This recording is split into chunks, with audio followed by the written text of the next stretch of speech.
Hey guys, welcome back to my channel. I'm Maritzah. If you're new here and you have no idea what's going on over here, I give you makeup tutorials, I give you get ready with me's, I give you reviews, I give you all things makeup over here, and then some, random stuff, splashed in here and there. If you are interested in all those things, go ahead and hit the subscribe button. I also want to let you guys know I'm on a schedule now, so I will be here for you guys every Thursday and every other Friday. This video is supposed to be up on Thursday, but we're here now. I'm letting you know now. And if you didn't read the title, we are going to be doing a cream contouring video. So if you want to learn how to cream contour, go ahead and keep on watching. Or if you want to learn about contouring in general, just go ahead and keep on watching. Don't forget to hit that subscribe button. Don't forget to turn on your notification bell. And let's get right into it. If I gotta choose me, I won't be afraid to. If I gotta choose me, I gotta do what I gotta do. So we should start with what is contouring, right? Because I feel like you should know what it is if you're gonna do it, right? You should know what you're doing, why you're doing it, what it does, all that good stuff, right? So according to Google, contouring is a makeup technique that uses cosmetics to define, enhance, and sculpt the structure of the face or other body parts such as breasts. So we're not going to focus on the body part today, and we're not going to focus on our boobs. So when you think of contouring, think of adding shadow, adding depth to something, or making it look slimmer. So a lot of people will use contouring to make their forehead look smaller, or enhance their cheekbones, make their nose look smaller, or their jawline to look smaller, or define right in here in their eyebrow area. Those are the most common places for contouring. People can also contour their lips. You see that a lot. That was a huge trend, I want to say 2018 maybe, especially when Kylie lip kits came out. A lot of people were contouring their lips. They'll put a contour shade or a dark brown shade right underneath their lip to make their bottom lip look a little bit more pouty. Whew, try saying that 10 times fast. But contouring can be almost anything, but it's going to add shadow or depth to it. It's going to define something a little bit more, and it's usually used with a cool tone color. So when you do hear the word contouring, the word highlighting usually follows it. Highlighting is going to bring light to something. So when people highlight, they're highlighting the places that the sun will naturally hit their face. If you remember back in, I think, my foundation video or even my concealer video, I talked about how your face is not all one color and there's different dimensions. Well, highlighting and contouring goes right into that as well. So your foundation is obviously your overtone shade, your concealer, and the way that I explain concealing is that's going to be your skin tone shade as well. And then your highlight and contour shades are going to be different shades because your face is actually different shades. And when the sun hits or when there's shadow, your skin is also going to be a different shade in that area. For example, underneath your eyes, even though people have dark circles, don't worry about that, but the sun usually hits those points underneath your eyes, the bridge of your nose, your chin, your the middle of your forehead. That's where we highlight because those are the places where the sun hits. Contouring usually is to define something, like I said, your cheekbones, your jawline, your brow area.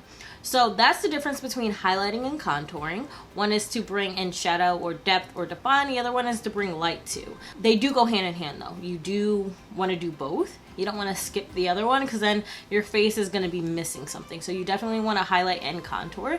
It does not matter the step. Usually people will contour first and then highlight to blend in the colors. But you can highlight first and then contour just as long as it's blended, okay? So that's what that's what contouring is, okay?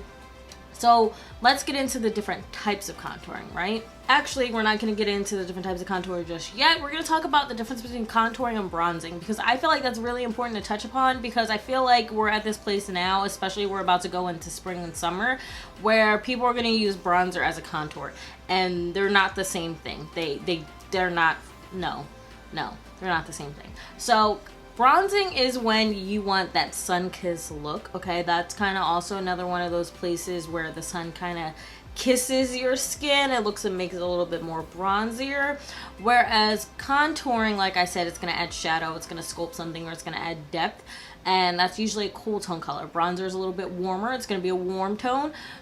Contouring is going to be cool tone, okay? So you really want to not do bronzing as a contour. I know in spring summer we all pretty much skip the step of contouring, and I understand it's hot, you don't want to go through that extra step. That's fine, but contouring and bronzing are two different things. I want you to understand that they're two different steps. So before we get into the undertones and all of that stuff, let's talk about what to use. So you can definitely go in with a powder, that's fine. You can use a cream, you can use concealer, you can use foundation. etc.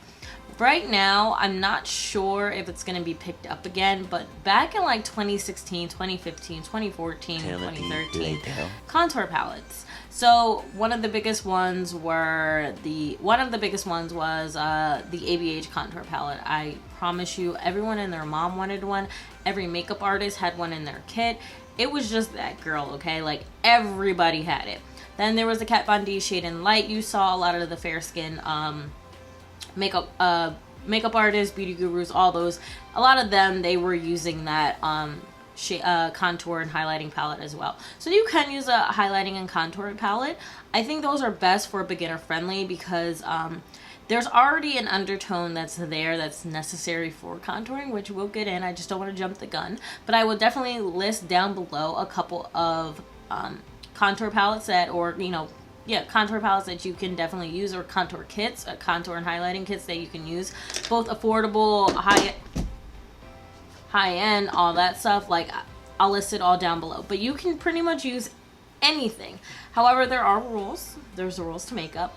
If you are going to cream contour, right, you can go over it with a powder, but you can't go over powder with cream because it's going to mess it up. Like the consistency and the way it blends, it's just not going to look right on your skin. When it comes to the undertone, like I said, bronzer is going to be warmer.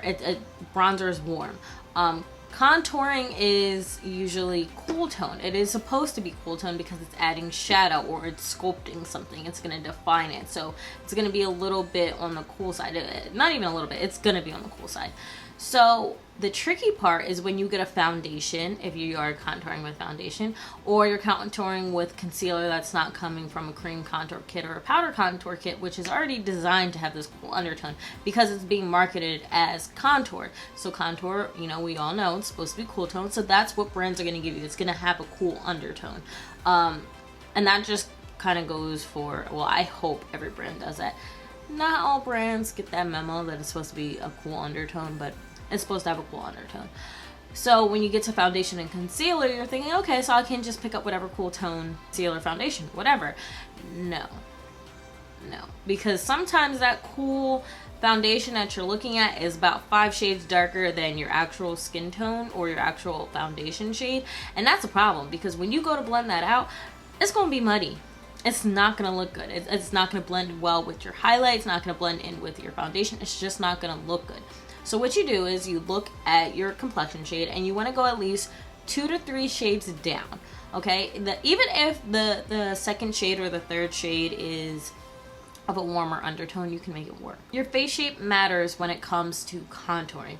You can't go off of someone who has a skinny head on how to place your contour if you have a rounder head, okay? So there are face charts. Face charts are really helpful, especially if you are a beginner. You don't exactly have to contour as deep. And what I mean when I say deep, sometimes the lines go like really in or just like really down, and you don't have to do that. You can take it as far as you would like. You don't have to go as deep as the face chart, but at least the face chart is going to give you an idea where you want to place your contour colors. I will try to link some face charts down below that I think will be helpful for everyone, but choosing your face chart does matter. A person who has a round face isn't going to contour the same as someone who has a heart-shaped face. It's just not going to look the same. So I'm taking my NYX Born to Glow concealer in the shade Deep, and I do have also the shade Walnut. Now Deep is 2 shades down from my actual concealer shade, which is Cappuccino, and this Walnut is 3 shades down. Now this is a little too harsh. I would probably use this maybe in the summer because maybe I could get away with it, but I have to use a very light hand. This is perfect all year round. I can always get away with it, but say like I ran out of this product here, I could make Walnut work, but I would have to use very little. So that's another important thing. You have to, like I said with the concealer and the foundation video, you have to just really understand the product that you're using because sometimes you can do too much. But if you notice here, I'm not, dotting it all around, which you see a lot with cream contour, and that's because this product is already a lot. It's a pretty full coverage or medium to buildable coverage concealer, so I don't need a lot of product, and you're gonna see that. I can build it up, and I'd rather build it up than just put on a whole bunch of contour and then it just looks really bad, which I have done in the past, and it's not cute at all. So I'm going to go ahead and blend that out, and I'm going to be taking this BH Cosmetics 128 brush. You can use a sponge if you'd like. It's totally up to you. It's preference. I just use this brush because I don't have another sponge and I don't want my colors to mix with my beauty sponge, so I just use this brush. And what I'm doing is I'm pulling it down first, and then I'm also pushing the back of the contour into my hairline as well. You really want to make sure the edges are blended out, and you want to pull it back into your hairline as much as possible. So I'm just pulling this here. Now I'm not taking this down below just yet. I really want to make sure this is blended out.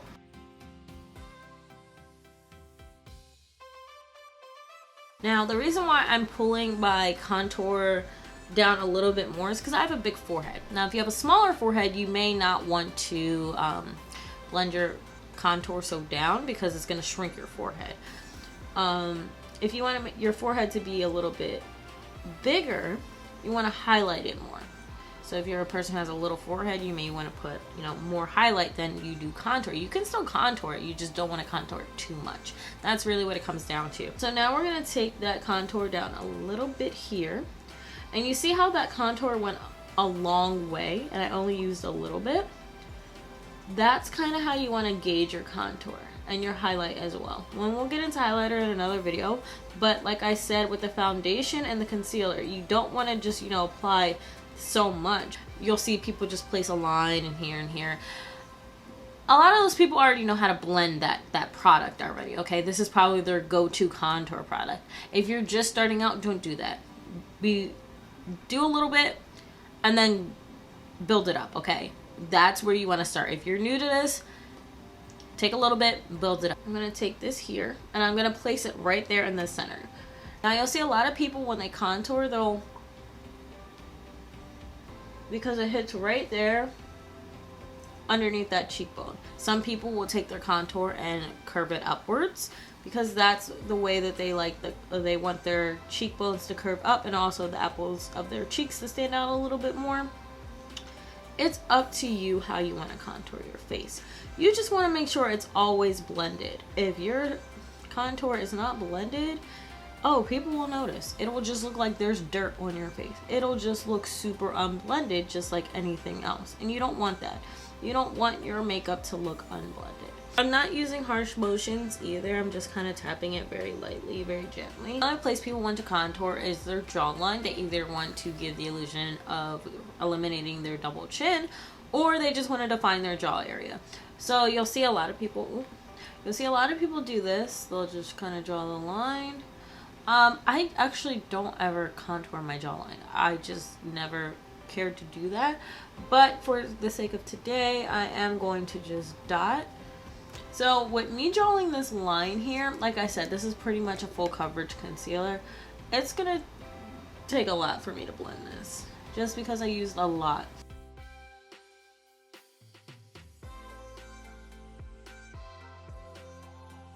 And here I'm just kind of buffing it, because again, I don't contour my jawline, but with all the product that I did use, buffing it will be a lot better than stippling it. And do you notice how my face looks more defined in areas now?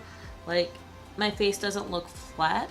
I remember I told you that in one of the videos. I can't remember if it's the foundation one or both the foundation and the concealer video, but my face doesn't look flat. It looks defined. You can go over with your beauty sponge over the edges just to make sure that it's all blended. So as you can see, my jawline area and around my chin, it looks a lot more defined. It gives the illusion of definition.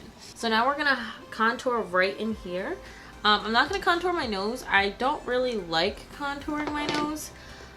I prefer to just do this. So I'm gonna take the same concealer and I'm just gonna place it here, right in this bone area, where like my eyebrow starts and where my eyebrow starts and where my nose. Was my nose going down or up? Well, right here, like right in between my nose and my eyebrow, right there, and then right there on that side.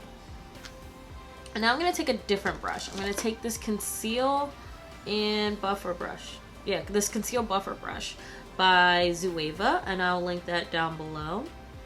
And I'm just going to stipple it into this area here.